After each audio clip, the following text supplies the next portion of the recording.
Morning, chaps. How's it going? Marvellous day here in California, and it's the perfect time, as always on a Sunday, for your favourite weekly news roundup, the absolute shite you see on the BBC. What a week we've got in store for you. True to form, it was absolute fucking shite from start to end. From toe to tip, it's absolute shit. The homepage this week was all about Dominic Cummings going for a drive and all about the Israeli PM getting done for corruption because it's Palestine friendly, the BBC. It is weird. The intersectional shit has always confused me.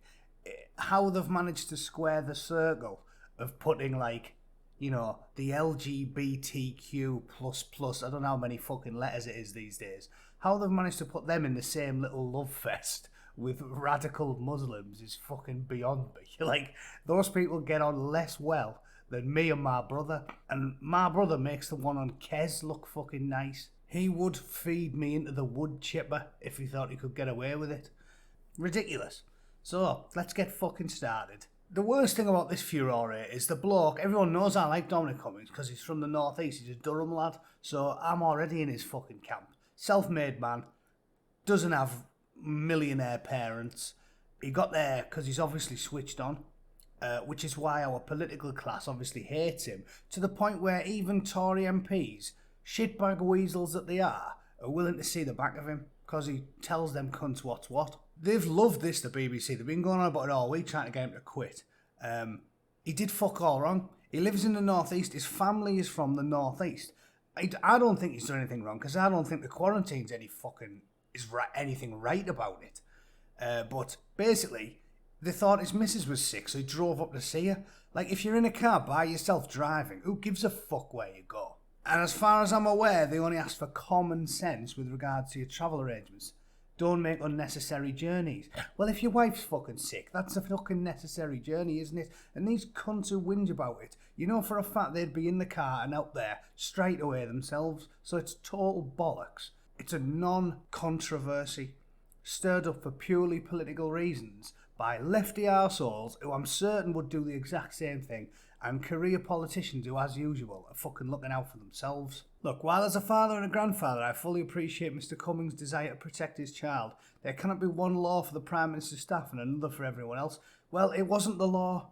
People up and down the country have been driving to see people. That's a fucking fact. And if you think otherwise, you've got the fucking awareness of Sir Roger Gale, MP, who, because of the fact that he's got Sir in front of his name and MP behind it, probably tells me he's a fucking cunt. Allegations, a timeline, like the fully thing. You'd think they're talking about fucking O.J. Simpson or Ted fucking Bundy or something. He didn't do anything illegal.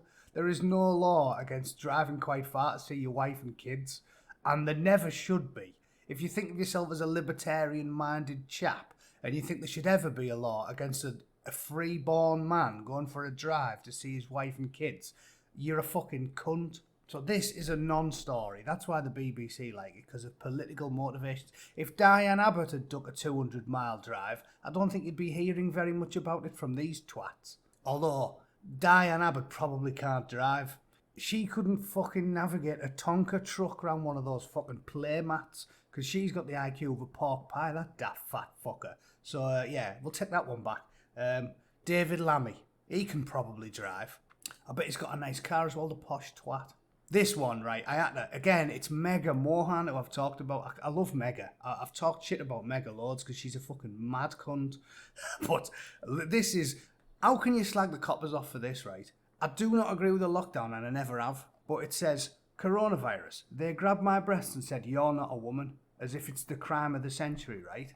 If there's a lockdown, and the rule, which I don't agree with, but the police just enforce the rules, and the rule is, men and women have to go out at separate times, and you're not allowed out your house at a certain time if you're a man. And then you are approached by a brick shithouse with a tank top on. Are you not entitled to go? You're just taking the piss, mate.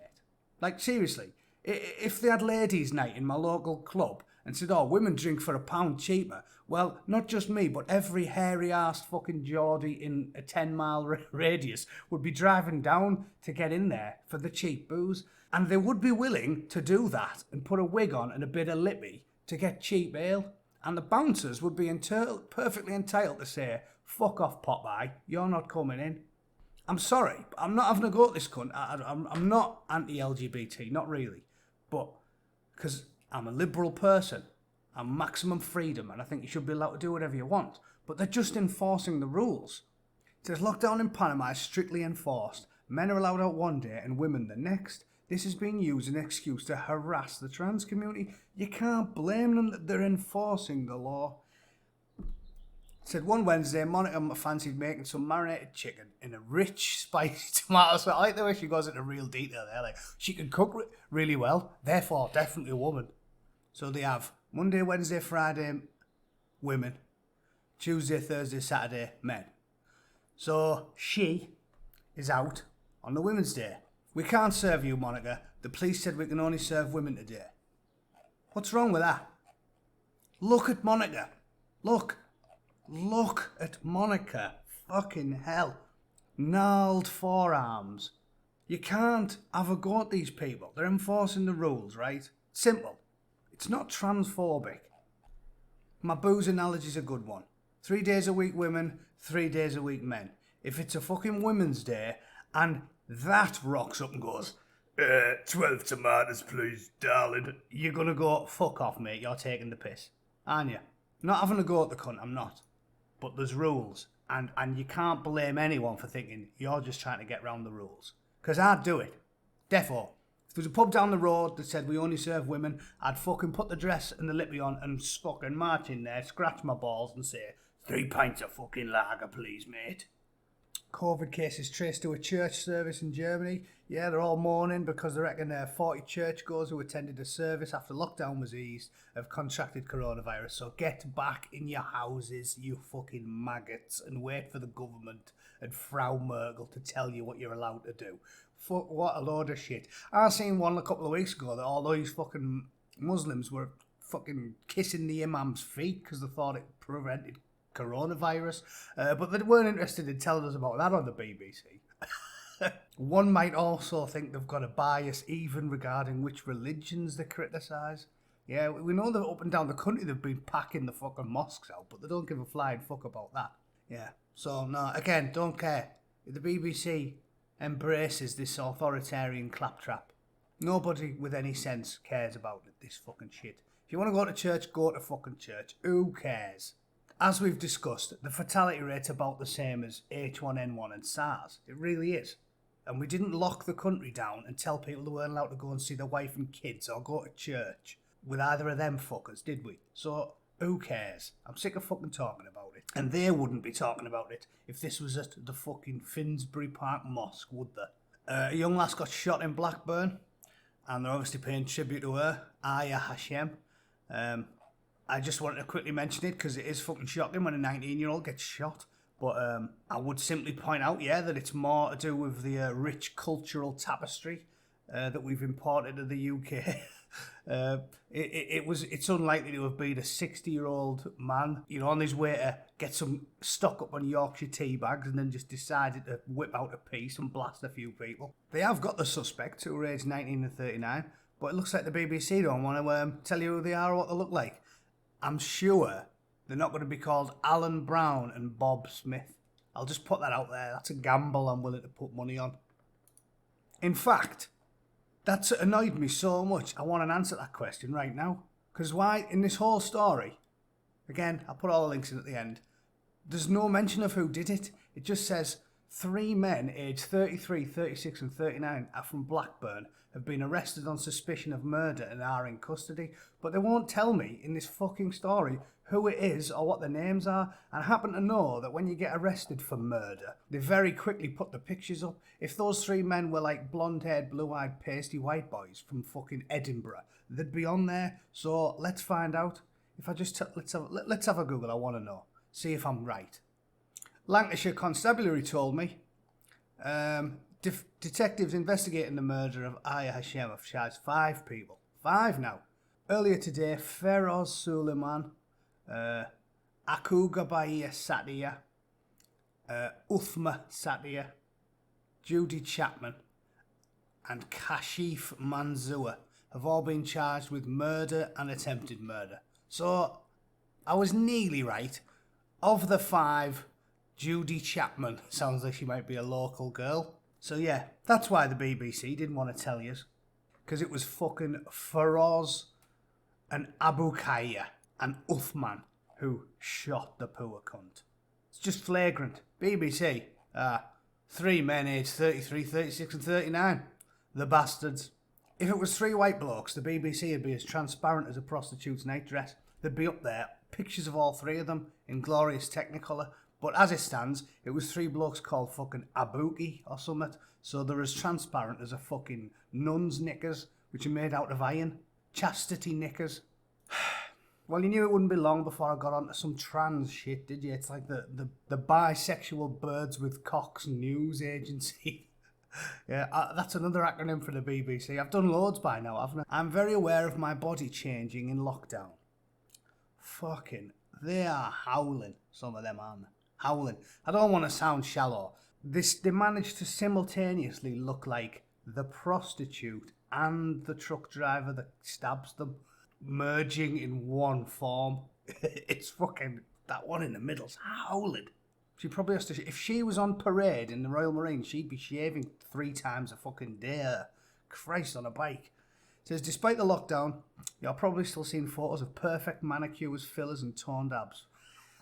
For most of us, there's no access to gyms or beauty treatments we can rely on. Oh my god, so they're not even trans? I just assumed this was about like fucking... they couldn't get their, electrolysis. Sorry, love, sorry. It says Katie was due for a top-up of her fillers in March, but her beauty technician said that she can't because of the coronavirus. Fillers, look at the clip of that duck-faced cunt. Like, she's got a top lip like Frank Bruno after Mike Tyson punched fuck out of him. What are these people thinking? It looks terrible. As well as fillers, Katie can't get her nails and eyelash extensions done. They're making me feel more feminine and dainty. Fucking hell. Put your lips in the fridge for a bit. Maybe take the swelling down. She should be French kissing frozen steaks for fucking 4 hours a day, that cunt. Ursula said gym is her therapy. Well, she needs to go a bit more fucking often. She's got more chins than the Chinese phone book. She said when she goes to the gym, she feels light on her feet. Right, oh love. I'm a bit heavier than I want to be.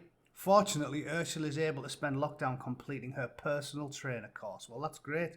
Jo says she's been spending her time in isolation practicing self-care, but without her fillers, lashes and hair appointments, she's hyper-aware of the situation. Well, first of all, don't draw your fucking eyebrows on with a marker pen while wearing a boxing glove. Like, look at the clip of them fucking eyebrows. Mine are better, and mine have never been groomed in my 40 years on this earth. Anyway, so why is that a story on the BBC? Why 3 honking birds can't get their nails done? Who gives a flying fuck? You pay for news, don't you? Not fucking whatever that is. Last one. I'm sick. I can only do this in 20-minute bursts because it fucking kills me. Coronavirus. I'm scared of being buried as the wrong gender. You're fucking dead. Nothing scares me. I'm scared of nothing when I'm fucking dead. Even though lockdown measures have eased a little in England, the stay alert guidance is still affecting daily life. 7 weeks on, some LGBT people have told the BBC they are in more danger than ever before. Ever before? Ever? Like 50 years ago, maybe? Maybe hiking through the foothills of Pakistan? What about that? Think that's not as dangerous, no? Lucy, 21 from the northeast of England, is transgender and has severe heart issues. After spending years living as a woman, she says she has no doubt her parents would bury her as a man if she was to die from coronavirus. Now, there's first world problems, and there's fucking first world problems, and being concerned about what happens to you after you're dead is up there. They'll shave my long hair, put me in a suit, and use my birth name. The thought of my family doing that makes me feel ill. unfucking real. They've never accepted me as being trans. Why would they when I die? You poor bastard. When I die, my missus can stuff me, splay my fingers, and put me in the fucking corridor as a hat stand, a novelty hat stand. I don't give a fuck. She can bend me over that kitchen table and fucking jam a cucumber up my hoop. I don't give a fuck. I'll be past caring. It really does piss me off, this. It's a non-story. 50% of this news website is not fucking news. That is not news. One person being neurotic and worrying about what happens when they die is not fucking news. In January 2007... Remember that? Remember when we lost a fucking bloke in a compound?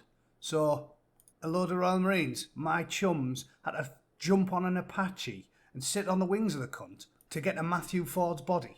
And even that sort of doesn't sit well with me, because I'm not a sentimental person. I always told my mates, if I get fucking killed, I don't care what they do to my body.